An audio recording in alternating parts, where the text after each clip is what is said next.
오늘 설교 본문은 여호수아의 고별 설교가 되겠습니다. 여러분, 유언이죠. 고별 설교는요. 그럼 보통 우리가 유언한다 그랬을 때는 자기의 아픔, 또 자기의 후회, 자기의 해완, 또 아쉬움, 이런 것들을 보통 이야기를 합니다.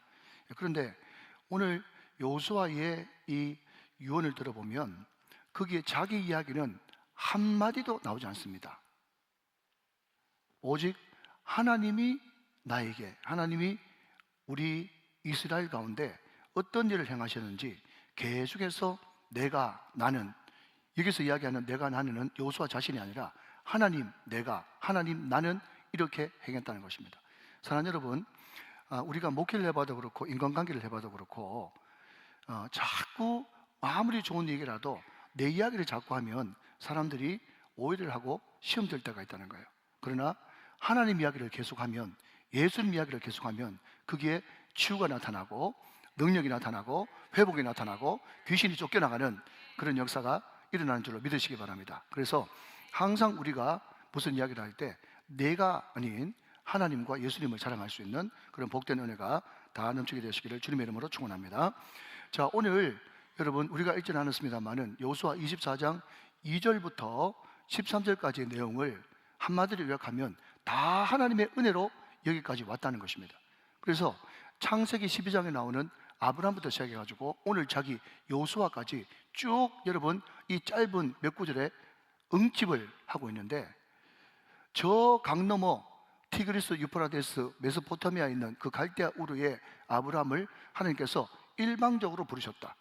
그 아브라함은 우상을 만들어서 파는 우상 장사였는데 그 우상에 찌들어 있는 그 사람을 하나님이 일방적으로 부르시고 우리의 조상으로 삼으시고 그 아브라함에게 이삭을 주셨고 또 이삭에게 에서와 야곱을 주셨고 또 야곱 시대 때 하나님께서 이집트로 가게 하셔가지고 거기서 또 모세와 아론을 세워서 그들을 출애굽 시켜주셨고, 출애굽하고 난 다음에 40년 동안 광야 생활을 보내면서 그 광야 40년 동안 아무것도 없는 그 형편에서 하나님은 지키시고 인도하시고 보호하시는 그런 놀라운 은혜를 베풀어 주셨고, 그리고 드디어 요단 동편의 모압 평지에 이르렀을 때 거기에 강력한 아모리 왕과 시온 왕이 있었음에도 불구하고 하나님의 특별한 은혜로 이기게 하셨고, 그리고 강을 건너 가나안 땅에 들어왔어도 여리고를 무너뜨리게 하시고 또 31번의 전쟁을 하게 하셔서 그때마다 승리하게 하셨다. 다 하나님의 은혜로 이것이 된 것이다. 그 이야기를 여호수아가 유언 가운데 짧게 요약하고 있는 것입니다. 사랑하는 여러분, 오늘 저와 여러분들이 우리 인생의 모든 역사를 하나님 중심으로 요약할 수 있는 그런 은혜가 넘치게 되시기를 주님의 이름으로 축원합니다. 자, 여러분, 그 중에서도 여러분 12절 말씀을 한번 보시면 거기에 그런 말씀이 나옵니다. 내가 그랬습니다. 내가 누구죠? 하나님이요. 내가 왕벌을 너희 앞에 보내어 그 아모리 족속의 두 왕을 너희 앞에서 쫓아내게 하였나니 너희의 칼이나 너희의 활로서 이같이 한 것이 아니다. 그렇게 말씀하고 있다는 거예요. 내가 왕벌을 보냈다. 여기에 왕벌이라고 하는 단어가 여러분 영어의 성경에 보니까 호르넷, H-O-R-N-E-T, 호르넷이라고 번역하고 있는데, 왕벌을 원문에서 보면 말벌이에요. 말벌. 말벌이 굉장히 무섭잖아요, 그죠? 우리 어릴 때 시골에서 말벌 쏘이면 죽을 수도 있지 않습니까? 그런데 여기에 하나님께서 말벌, 왕벌을 보냈다 그러는데 이 왕벌이 도대체 무슨 뜻이냐라고 했을 때 영어 번역 성경마다 조금씩 해석이 달라지는데, 첫 번째는요, 문자 그대로 말벌입니다. 두 번째는요, 이 말벌이 상징하는 것은 전염병이나 자연재해 같은 하나님의 기적 같은 손길을 의미한다. 그렇게 이야기를 합니다. 우리가 성경에도 봐도 이스라엘 백성들이 전쟁하는데 우박이 내립니다. 또 천둥이 칩니다. 우레가 바랍니다.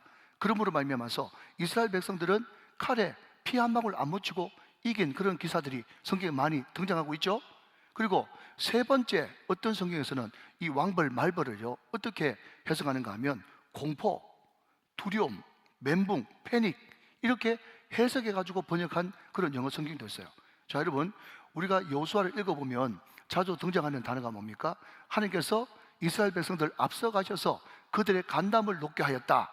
그런 말씀 기억납니까? 여호수아 2장에 등장하지 않습니까? 그러니까 이스라엘 백성들을 아무것도 안 했는데 하나님이 앞서가셔가지고 그들 가운데 공포심을 주고 두려움을 주고 멘붕을 주고 패닉 상태를 줘가지고 그들의 마음이 이미 녹아버렸기 때문에 그냥 가서 그냥 쳐 부수면 그대로 이기게 되는, 그것이 바로 하나님이 보내신 왕벌 혹은 말벌의 뜻이라는 거예요.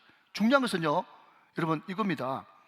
그 말벌이 문자적인 말벌이든 그 말벌이 전염병이든 자연재해든 하나님의 기적이든 공포든 두려움이든 패닉이든 멘붕이든 상관없이 중요한 한 가지 포인트는 뭡니까? 이스라엘 백성들이 직접 전쟁한 것이 아니라 하나님이 먼저 가셔서 이미 이겨놓은 전쟁, 여호와의 전쟁으로 말미암아 이스라엘 백성들은 여기까지 인도함을 받았다는 거예요.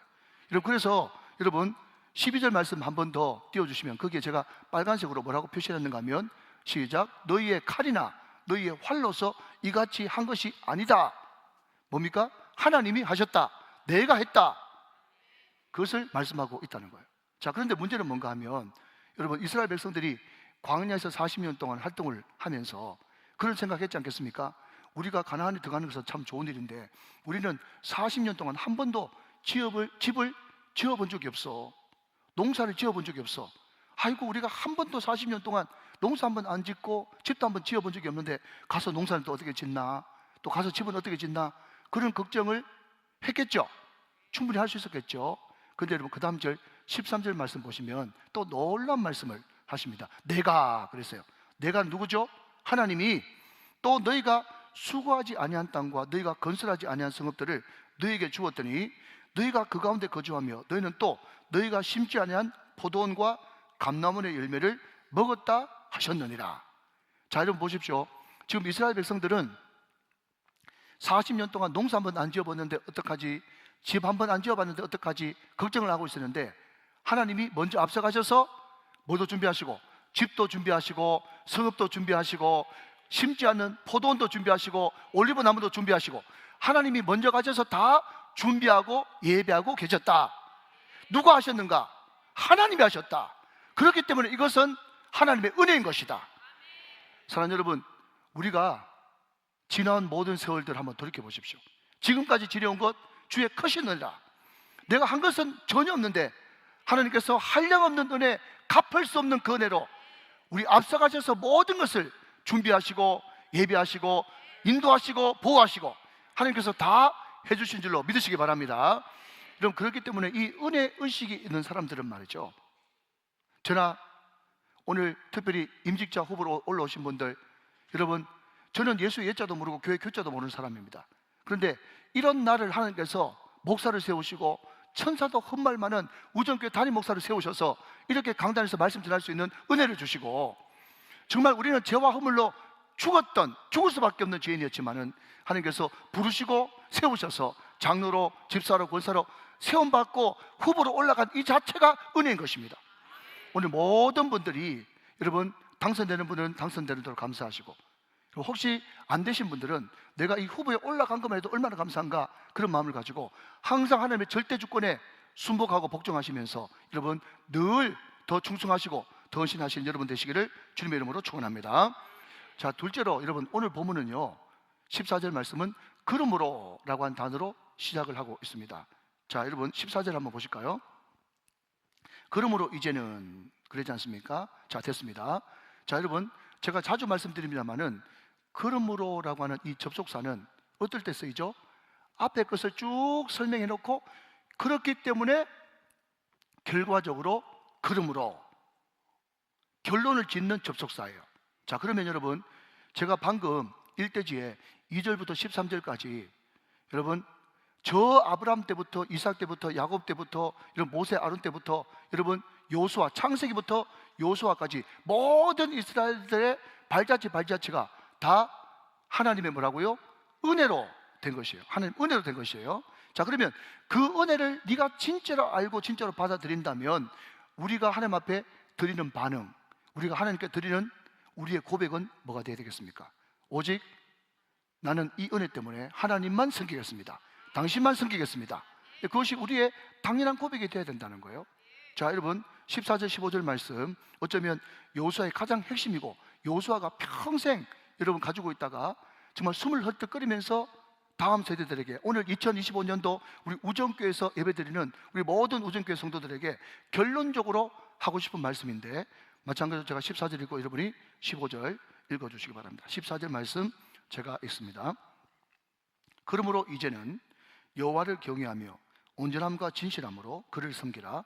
너희의 조상들이 강 저쪽과 애굽에서 섬기던 신들을 치워버리고 여호와만 섬기라. 15절 다 같이 시작.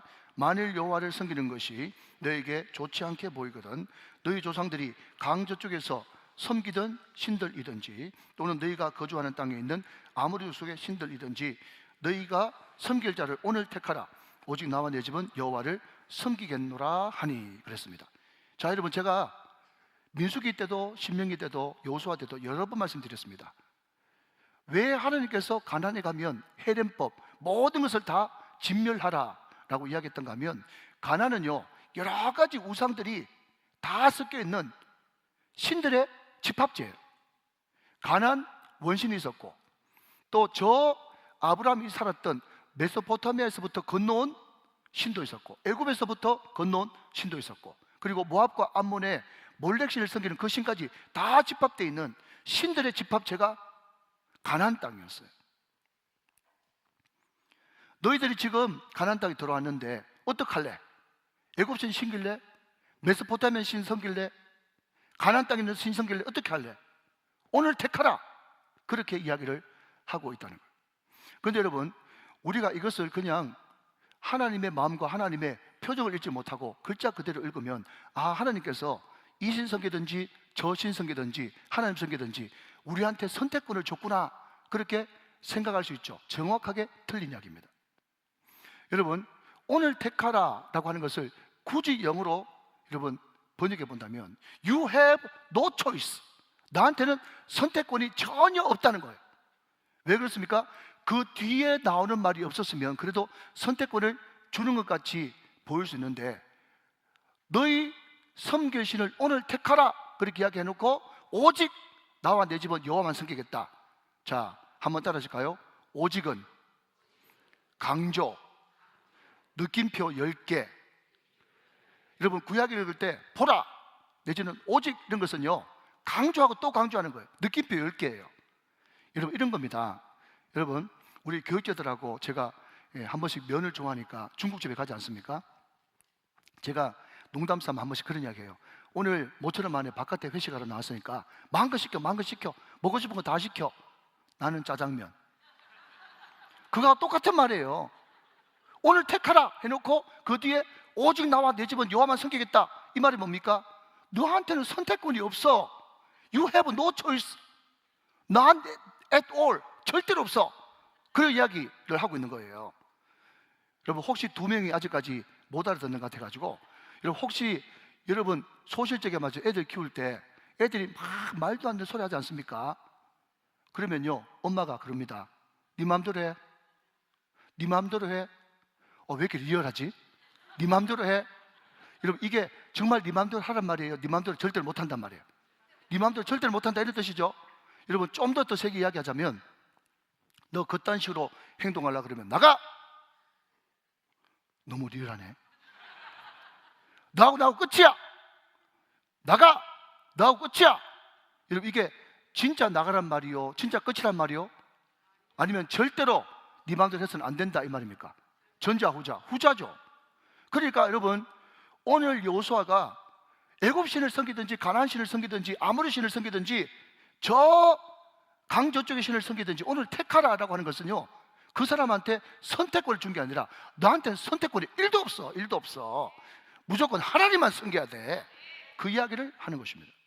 자, 그러면 여러분, 우리가 하나님만 섬겨야 되는데 절대로 오해하지 말 것은 뭔가 하면, 하나님이 여호수아 24장 2절부터 13절까지 이렇게 많은 은혜를 베풀어 주셨으니 그 은혜에 보답하기 위해서 우리가 하나님만 섬겨야 된다. 그것은 하나님이 전혀 원하는 방향이 아닌 것입니다.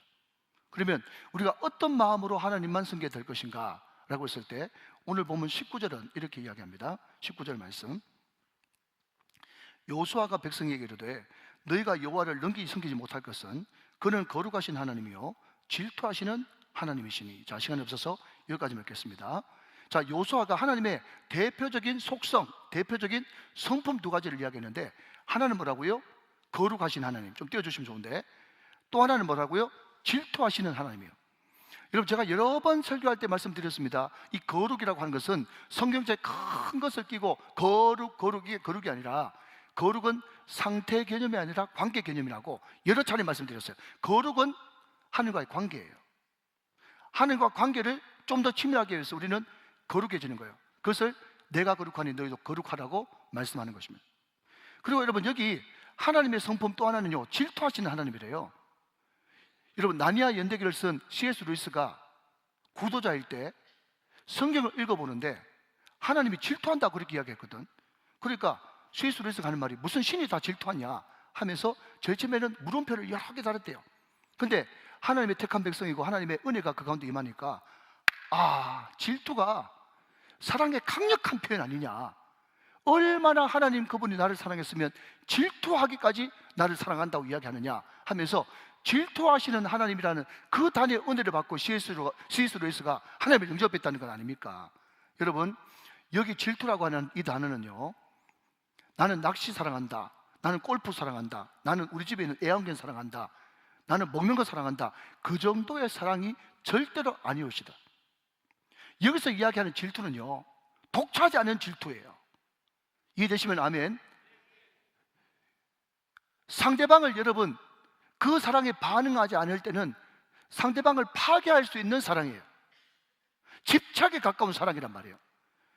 여러분, 오늘 댁에 가셔가지고 여호수아 24장을 좀 읽어보시면, 여기 여호수아가 뭐라고 얘기하는가 하면, 하나님이 은혜로 너희를 여기까지 인도했지만 지금이라도 너희들이 하나님을 떠나고 하나님을 배반하면 하나님께서는 너희들에게 멸망과 저주와 재앙을 주실 것이라고. 여러분, 그것이 혹독한 사랑이고 지독한 사랑 아니겠습니까? 여러분, 이것을 여러분, 그 유명한 1999년도에 청춘의 덫이라고 하는 그 드라마에 심은하는 부셔버릴 거야, 부셔버릴 거야. 여러분, 이게 바로 질투가 포함된 사랑이다 하는 거죠. 그런데 가만히 생각해 보면 말이죠, 하나님이 온 우주의 왕이시고 만왕의 왕이시고 그분은 창조주시고 그분은 심판자신데, 그 어마어마한 하나님이 나 같은 건 뭐라고 하나님이 나를 질투하기까지 사랑하시는가, 도무지 이해가 안 되는 거예요. 여러분, 이해되십니까? 안 된다고 말하셔야 정말 은혜 받은 사람이에요. 하나님이 나 같은 건 뭐라고 질투하기까지 사랑하시냐, 그 사랑을 진짜 맛보고 그 사랑을 진짜 경험한 사람들은요, 노래할 수밖에 없는 거예요. 뭐라고요? 왜 날 사랑하나, 왜 날 사랑하나. 왜 날 사랑하는지 모르니까 왜 날 사랑하나 계속 부르는 거예요. 여러분, 찬송가도 그런 거 있지 않습니까? 알 사람이 없도다. 이 놀라운 하나님의 사람을 알 사람이 없는 거예요. 받아본 사람만이 아는 줄로 믿었습니다. 여러분, 찬송가 310장, 하나님의 은혜로 있을 데 없는 자, 왜 구속하여 주는지 난 알 수 없도다. 할렐루야. 여러분, 하나님의 그 놀라운 질투하기까지 사랑하시는 그 사랑을 받아본 사람은요, 그 하나님께서 왜 몸버려 피 흘려 나 같은 사람을 구원해 주시고 구속해 주시는지 난 알 수가 없는 거예요. 여러분, 날 알 수가 없다고 고백하는 것이 정상인 것입니다. 여러분, 제가 신학교 처음 들어가가지고 여러분, 모든 것을 다 성경과 모든 것을 다 찬송과 연관시키고 싶었어요. 그래서 제 친구 최 목사가 그때는 최중사인데 생일을 맞이했거든요. 그때 제가 케이크를 조금 하나 사가지고 불을 붙여놓고, 너무 그때는 은혜 받고 있을 때라 내가 손을 내밀고 그 전사님한테 축복해 준 거예요. 지금처럼 뭐 당신은 사랑받게 되는 사람 그런 노래도 없을 때예요. 제가 뭐라고 축복했는가 하면, 하나님의 은혜로 있을 데 없는 자. 깜짝 놀라더라고요. 근데 여러분, 이 쓸데없는 자는 다른 사람한테 쓸데없는 자 그러면 큰일 나고, 여러분, 내 쪽으로 자꾸 쓸데없는 자라고 이야기해야 그게 은혜가 되는 줄 믿습니다. 하나님 아버지께서 우리들을 이렇게 사랑하시고 지독한 사랑으로 질투하기가 사랑하시는 그 하나님의 사랑을 마음껏 누리게 되시기를 주님의 이름으로 축원합니다. 예, 그 사랑을 받은 사람은 우리는 하나님만 섬기게 돼 있는 거죠. 자, 그러면 마지막으로 하나님만 사랑하기 위해서, 하나님 도가 아니라 하나님만 사랑하기 위해서 우리가 당연히 해야 될 그 과제는 무엇입니까? 자, 여러분 23절 말씀 같이 한번 보겠습니다. 같이 한번 읽어보실까요? 시작. 여호수아가 이르되 그러면 이제 너희 중에 있는 이방 신들을 치워버리고 너희의 마음을 이스라엘의 하나님 여호와께로 향하라 그랬습니다. 자, 여러분 우리가 하나님만 사랑하는데 어떻게 해야 될까? 방법을 여기에 뚜렷하게 두 가지를 제시하고 있어요. 하나는 뭡니까? 우상을, 이방 신들을 치워버리라. 또 하나는 너희 마음을 하나님 여호와께로 향하라. 이방 신을 치워버리라. 네 마음을 하나님 여호와께로 향하라. 이것이 두 가지입니다. 자, 여러분 이제 됐습니다. 저를 보시면 제가 자주 종종 이야기를 했습니다만은, 그럼 저는 임직자 투표를 앞두고 염려되거나 걱정되거나 두려움이 하나도 없어요. 초반에는 좀 제가 그런 것이 좀 있었는데 30일 동안 충분히 기도하고 나니까 제 마음속에 걱정, 염려, 두려움이 하나도 없거든요.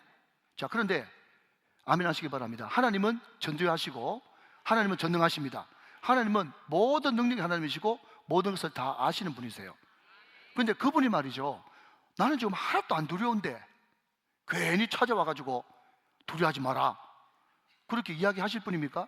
절대로 그런 분이 아니에요. 자, 여러분 시간이 없기 때문에 오늘 본문으로 다시 돌아온다면, 지금 여호수아가 숨을 헐떡거리면서 마지막 예언하고 있는데 이스라엘 백성들한테 이방신을 치워버리라, 이방신을 치우라 라고 하는 그 말을 했을 때는 지금 이스라엘 백성들이 What?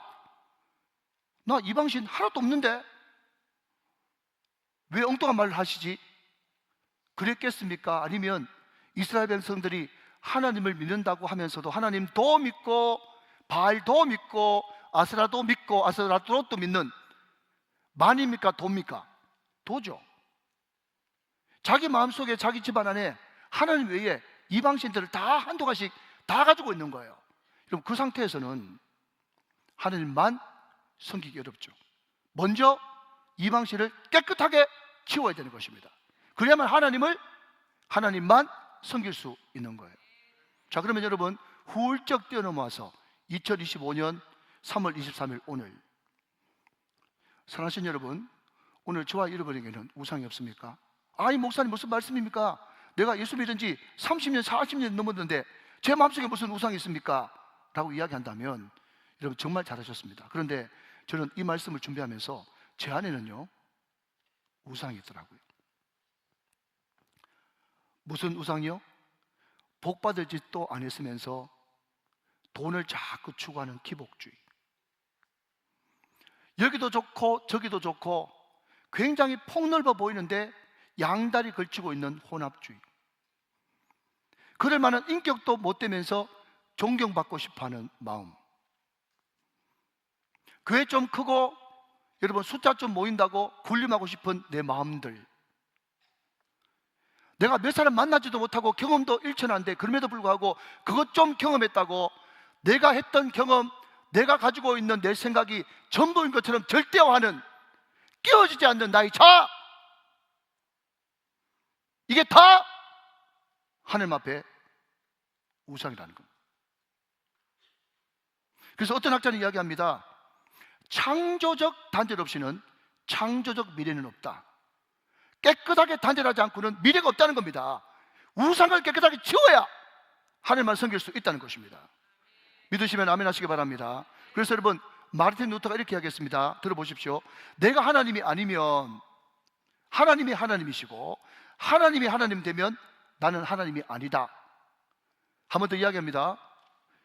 내가 하나님이 아니면 하나님이 하나님이고 하나님 하나님 되면 나는 하나님이 아니에요. 여러분 강장, 공장, 공장장 같은 이런 여러분 복잡한 말인데 굉장히 유명하고 중요한 말입니다. 무슨 말인가 하면 내 인생 가운데 하나님이 하나님 되시든지 내가 하나님 되든지 둘 중에 하나만 있지 이 두 가지가 절대로 공존하지는 못한다는 겁니다. 사랑하신 여러분, 오늘 저와 여러분 인생 가운데, 여러분 가정 인생 가운데, 우리 자녀들 인생 가운데 하나님만이 하나님 되시기를 주님의 이름으로 축원합니다. 그렇게 대할 때 여러분 우상이 싹 빠져나가고 우리는 하나님만 섬기는 신앙의 명문 가정이 될 줄로 믿습니다. 자, 여러분 하나 또 말씀드리면 여기에 너희 마음을 하나님 여호와께로 향하라 라는 말이 있지 않습니까? 한 번 더 띄워주시면 좋겠는데 23절 말씀, 너희 마음을 이스라엘의 하나님 여호와께로 향하라 라고 하는 말입니다. 그런데 여러분 여기 향하라 라고 하는 이 말이 히브리 말로 나타라고 하는 단어를 쓰는데 이 나타가 어떤 뜻을 가지고 있는가 하면 쭉 늘이다, 쭉 뻗다, 이런 뜻이에요. 그런데 여러분 여기 마음이 레브거든요. 너희 마음을 하나님 여호와께로 향하라. 마음이 레브, 심장이에요, 심장. 그런데 여러분 이 심장을 쭉 늘이래요. 쭉 뻗고 늘여가지고 어디다 갖다 대란 말입니까? 하나님의 심장에다가 이것을 갖다 대라는 거예요. 그래야만 그 순간부터 하나님의 음성이 들리고 하나님의 마음이 들리고 하나님의 표정이 읽혀지고 말씀의 진리가 여러분 나한테 다가오고 그 아버지의 마음이 나에게 부어진다는 거예요. 우리 심장을 누려야 되는 겁니다. 그런데 중요한 것은 여러분 근육 누리기가 쉽습니까? 여러분 저는 군대에 있을 때 특별한 경험을 한번 했어요. 제가 사관학교 조교를 했거든요. 그런데 제가 근무했던 그 삼산학교 조교는 필수가 뭔가 하면 태권도 유단자, 또 사격 특등사수. 그래서 태권도 단증 못 따면 휴가 못 나가. 그리고 사격도 20발 중에 18발 이상 못 맞추면 휴가 못 나가. 그러니까 여러분 그 30개월 동안 여러분 군생활 할 때 휴가 가는 게 낙인데 단증 못하면 휴가 안 내보내주고 또 특등사수 안 되면 휴가 안 내보내주고 그러니까 막 목숨을 걸고 하지 않습니까? 그런데 여러분 태권도 유단자하고 안 유단자하고 차이가 뭔가 하면 태권도 유단자는 다리가 일자로 쫙 찢어지는 거예요. 그러니까 태권도 단증 시험 보기 전에 먼저 다리부터 먼저 찢는데 여러분 아시죠? 여러분 보통 태권도 그 단증 심사 보는 게 다 봄부터 가을까지 다 읽어꺼내 놓고 이제 겨울에 이제 심사를 보는데 겨울에 그 얼었는데 말이죠. 몸이 얼었지 않습니까?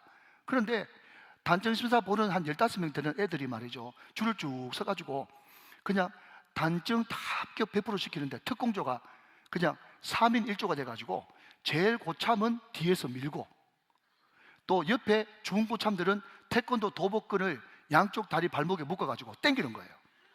그래가지고 먼저 여러분 다리를 저 벌리고 벽에 더 기대 있으면 말이죠. 그냥 고참이 뒤에서 미는 겁니다. 벽에 양쪽에서 당기는 겁니다. 조금 있으면 말이죠. 하는 소리가 막 온 부대에 진동을 하는 거예요. 그래가지고 하고 난 다음에 전부 다 다리를 절고 쫄뚝 이렇게 절고 나오는데 여러분 갑자기 근육을 늘리니까 얼마나 고통스럽습니까? 나중 돼가지고 여러분 바지를 벗어보면 말이죠. 저 엉덩이 밑에 허벅지부터 저 발목까지 막 시퍼런 멍이 들어가지고 난리법석이 난 거예요. 오늘 또 제가 이야기하는 의도는 딴 데 있는데 태권도 목사님 하다가 막 근육이 막 그 말 하지 말고 여러분 제가 말씀드리고 싶은 요지는 뭔가 하면 근육을 한꺼번에 여러분 찢고 늘리기는 너무너무 힘든다 이런 뜻이에요. 여러분 우리가 근육을 늘려야 되거든요. 심장의 근육을 늘려가지고 결국 뭡니까? 하나님의 심장에 갖다 대야 되지 않습니까? 여러분 그러기 위해서는 평소 때 하나님의 임재가 있는 예배, 하나님의 임재가 있는 기도, 아멘 할 때까지 해야지. 하나님의 임재가 있는 선교, 말씀, 기도, 전도, 예배, 기도, 선교. 여러분 333 경건운동을 끊임없이 하면서 하나님의 은혜와 하나님의 임재 가운데 계속 있다 보면 그 근육이 점점 늘어나서 그 근육이 결국 우리 하나님 여호와께로 접촉되고 접속되는 줄로 믿으시면 아멘 하시기 바랍니다. 여러분 그렇게 돼야 뭐라고요? 하나님 아버지의 마음이 부어지고 하나님 얼굴 표정이 느껴지고 하나님의 그 말씀이 참뜻이 나에게 다가오게 된다는 것입니다. 꼭 그렇게 되시기를 주님의 이름으로 축원합니다. 여러분 신명기 11장 26절에 보면 이런 말씀이 나옵니다. 내가 오늘 복과 저주를 너희 앞에 둔다 그랬어요. 자, 지금 우리 앞에 복과 저주가 있어요. 복과 저주가 있습니다. 여러분은 어디에 줄을 설 것입니까? 복에 서겠습니까? 내가 오늘 복과 저주를 너희 앞에 둡니다. 선택해야 되는 거예요. 하나님께서 오늘날 택하라고 이야기했지 않습니까? 하나님 우리에게 가장 큰 선물은 자유의지인데, 자유의지를 쉬운 말로 바꾸면 선택의 자유를 주셨어요. 사랑하는 여러분, 여러분 앞에 복과 저주가 있습니다. 어느 편을 택하시겠습니까? 복을 택하시겠습니까? 아멘. 그러면 성경이 이야기하는 복이 뭐냐? 세 가지. 첫 번째, 우리는 어차피 어떤 존재를 섬기면서 사는 존재이기 때문에 우리가 복 받기 위해서는 복의 근원을 선택해야 되는 거예요. 아멘. 복의 근원, 그분이 누구십니까? 하나님이세요. 하나님을 선택하는 것이 복이다. 두 번째, 시편 1편에서 이야기하는 것처럼 여러분, 항상 우리 앞에 좁은 길이 있고 넓은 길이 있고 복된 길이 있고 여러분, 멸망의 길, 저주의 길이 있어요. 이 두 길이 놓여 있을 때 우리는 복된 길을 선택해야 되는 것입니다. 복된 길에 있지 않으면서 여러분, 악인의 길, 죄인의 길에 있으면서 복 받기를 바란다는 것은 전혀 여러분 상황이 맞지 않죠. 복된 길은 방향이고 방법입니다. 우리는 항상 그 길로 걸어가야 복이 찾아오는 거예요. 세 번째는 우리가 계속 복 하면서 복다름만 하지 말고 항상 우리는 복된 사람이 먼저 되면 복은 저절로 우리를 쫓아오게 돼 있어요. 여러분, 너무 중요하기 때문에 한 번 더 복습합니다. 자, 여러분 앞에 띄울 테니까 첫째 하면 여러분이 읽어주시기 바랍니다. 우리가 복 받는 비결 세 가지. 첫째, 복의 근원을 선택하라. 복의 근원은 누구신데요? 하나님. 둘째, 복된 길을 선택하라. 셋째, 복된 사람이 되기를 결정하라. 할렐루야. 복의 근원을 선택하라. 복된 길을 선택하라. 복된 사람이 되기로 결정하라.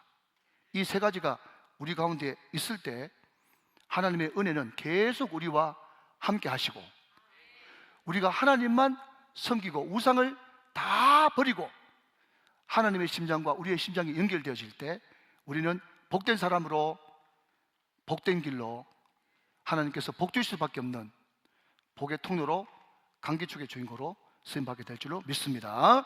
이 은혜가 여러분 가운데 충만하시기를 주님의 이름으로 축원합니다. 자, 우리